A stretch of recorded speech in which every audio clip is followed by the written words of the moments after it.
Well, hey there, Steve with Reef Reacher Fishing. Want to start kind of changing the direction of the channel. First, let me say thanks for tuning in, and don't forget you can find me on Facebook, Steve Miller Reef Reacher. It's the name of the boat. On YouTube at Stephen Miller CX4RR. And also, I run a group on Facebook called Real Penn Reels, and that's REAL, Penn Reels on Facebook. Today, I want to talk about the 113H Penn 4 Special Senator. But I want to kind of give you an idea more of what I want to do with the channel. I want to do a special on all the Senator reels. And I can't stress enough, if you guys are interested in collecting Penn reels, I hope Mike Cassiapo doesn't get mad, but this is what you need to get. The chronological history of Penn reels, 1932 to 1957. And it takes you through year by year and tells you what happened. For example, 1936 was the first senator. Before that, it was just simple, basic reels for Penn. Seaford, Seagate, all kinds of stuff. But 1936, the 115 9-aught was introduced, and it was a 2-to-1 gear ratio. I think it had 5 drag washers that were asbestos and 5 chrome over brass. But it cost pennies on the dollar compared with the Messel box and, Finor. I don't know if Finor was really, I think they were in the beginning. But at any rate, the first big game offshore reels, Zane Grey and Ernest Hemingway and those guys. I think a lot of those were Finor. But the 115 9-aught in 1936 for pennies on the dollar put Penn on the map. I think there was a slogan somewhere in the company, and again, my memory is jaded. I think there was a slogan somewhere in the company that a reel for the everyman. 1936 was a long freaking time ago. But at any rate, in 1937, Penn upped the ante by going with a 116 12-aught, which eventually became the 116L because the 10-aught was the 116A. These were just larger versions of what they already had. They just scaled them up. I think the best pairing is the Long Beach series, which I think may have been Penn's best series. And again, I want to break all these down and do a little video on each one, but I'm trying to gather reputable information. So if you like what you see, once again, hit that subscribe button, like, share, send it to your grandma. We don't care. But back to this 113H special. Love these handles. I think it's called a power handle. It is a 24 113H. But a lot of leverage, a lot of throw. These reels were, what is it? What did I say? 3.25 to 1.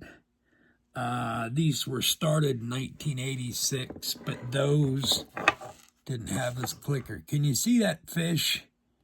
But see how that fish still looks kind of rudimentary? Rudimentary? Yeah, whatever. This is a really early one. And I picked this thing up for dirt cheap, and it is beautiful. These have a 33-200 rod clamp. It's a metal brass over chrome clamp that helps fasten the reel. The 4/0 has the harness lugs, even though it's just a 4/0 or a 40-pound reel. It has the star drag, which is the same stupid thing as a lever drag. Tackle companies have to sell more tackle every year, and shiny stuff catches more fishermen than fish. You never needed more than this. Yeah, you can use something better, but these worked. Same with forward-facing sonar. But I mean, this reel is how old? And look at that. Just the weight of the handle. These reels, like I mentioned, had a star drag, eccentric or clutch. Okay. I'd give this sucker a whirl and show you how good it spins. Okay.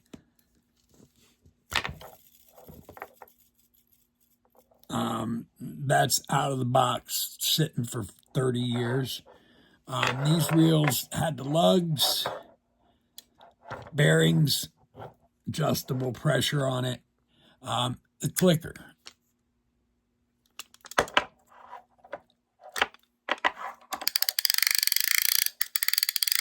It holds a little, if you put it in free spool with the clicker, there's a little tension.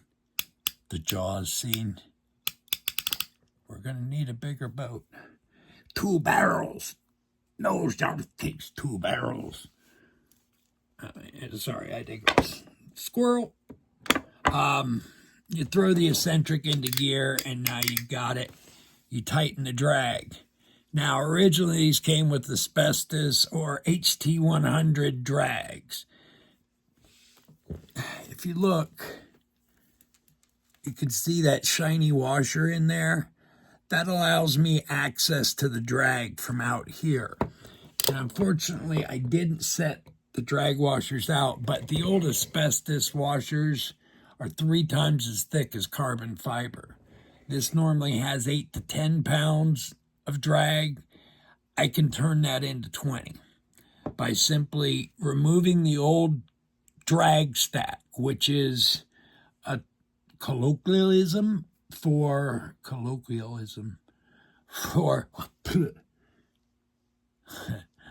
that's even funnier if you know what's going on lately. Now I'm totally lost what I was saying. Anyway, back to the reel. These are an unbelievably popular reel. They're popular in Hawaii. They're popular in California. I used them in the Gulf of Mexico. They're really simple. By turning this wheel, you add or subtract more drag pressure. That's what we were talking about, drag stacks.